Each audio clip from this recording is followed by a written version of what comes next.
Okay, this happened more or less 2 months ago. I was here in the teacher's room of middle school. It was more or less 4:35 p.m. I was all by myself. There was nobody here.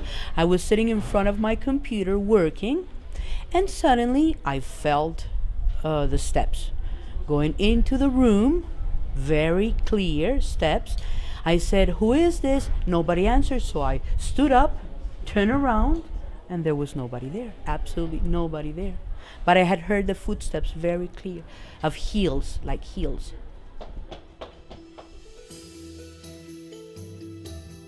Do you believe in ghosts? Have you ever experienced a paranormal activity? Some people show themselves skeptical toward this theme. Maybe because they haven't experienced these weird activities, or just because they don't want to believe in it, fearing that someday they will face this kind of encounters. In human history, many people have testified extranatural movements, and they defend and argue this was the worst experience in their entire lives.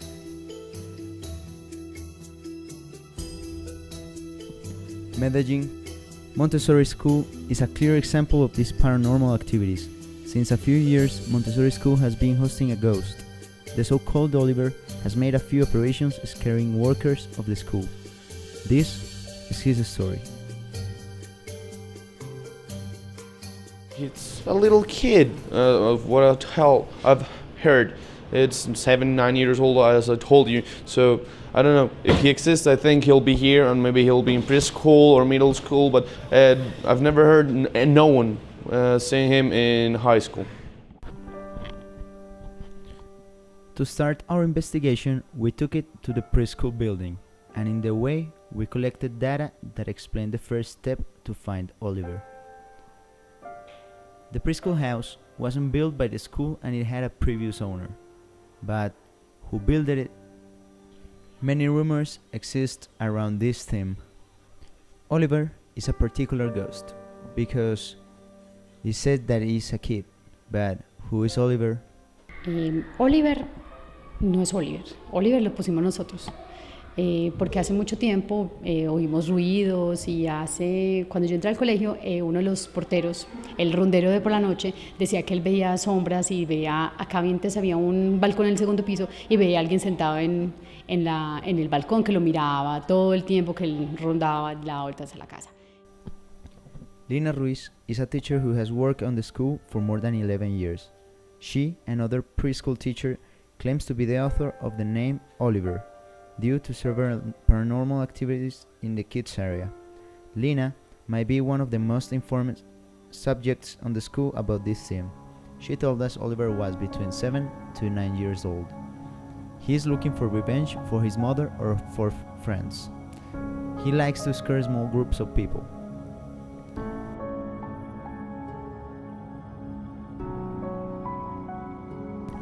After a week of investigation and interviews, we wanted to know more about the origin of the preschool house. The preschool was placed on a previously constructed building, but who constructed it? In many versions, we heard that the previous owner was a drug dealer, a gangster, and a mobster. But finally, with hard effort and research, we found who was the owner of the house. To answer our question, we found a maintenance guy who took us out of doubt. Pablo has worked in the school for several years. This is his version. De Oliver yo sé que las muchachas de preescolar, las profesoras, la directora, han escuchado ruidos cuando han estado por esos lados, cuando se han encontrado solas, han escuchado ruidos. ¿Qué tan cierto es que esto antes era una casa de mafiosos? Ay, no sé. Pues eso dicen. La casa es súper vieja, súper vieja. Eso dicen que es una casa, pero ni idea, la verdad ni idea. Pero lo que yo tengo entendido es que es una parte, como yo toda la vida he vivido por acá. Yo sé que eso es una construcción que hicieron unos mafiosos y vivieron un buen tiempo ahí. ¿Sabes qué mafiosos eran? Dicen que son los Herreras. Ellos eran dueños de unas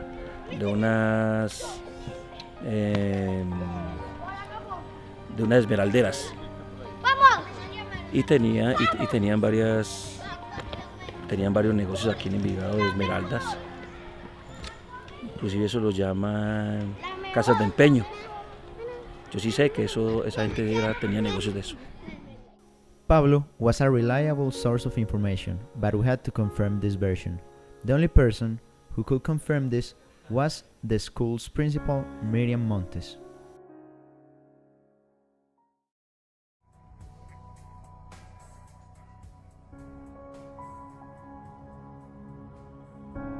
After talking to Miriam, she didn't just confirm that the mobster had emerald mines or pawn shops, he also had drug businesses.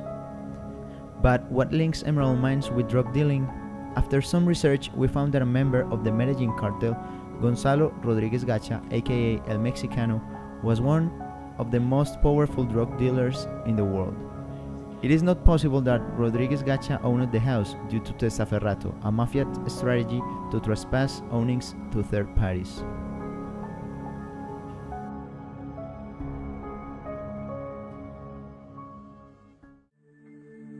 After solving the house dilemma, we proceeded with our investigation about Oliver. Now that we understood where he came from, we wanted to know more about him, so Lina Reese helped us with more information.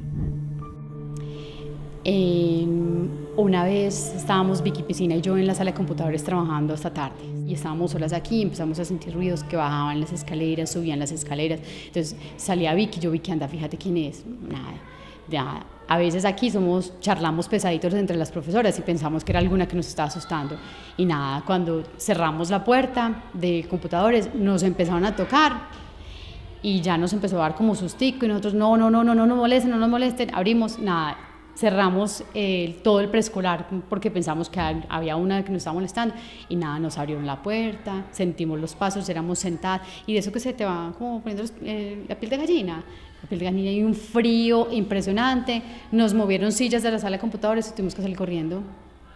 No sabemos qué será ni quién será, no sabemos si aquí se murió alguien, no sabemos ni idea, pero le pusimos Oliver.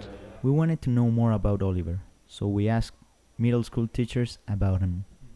Most of the times, the guard, that's supposedly the one who sees it like in the middle of the night, 2 a.m., 3 a.m., strangely enough, when he's like more sleepy, more drowsy.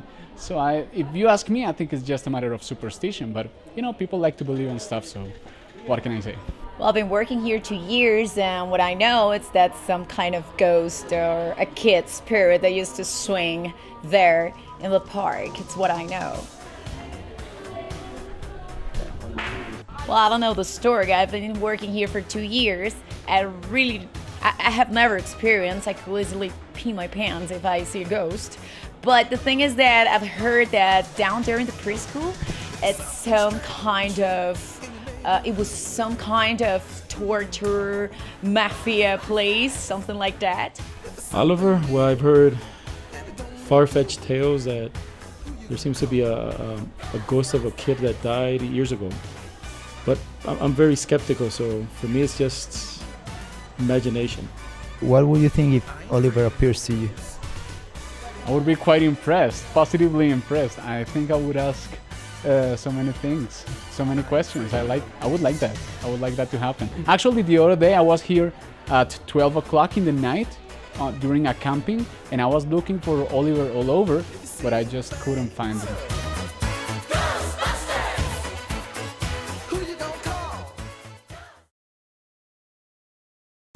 According to the Skeptics Dictionary, a ghost is an alleged disembodied spirit of a dead person. Ghosts are often depicted as inhabiting haunted houses, especially houses where murders have occurred. The fact that a kid's ghost is hosted in our school is really warning, but the answer could be in a culture based on the fear. For example, the Hollywood culture to showing fear to ghosts or paranormal activity.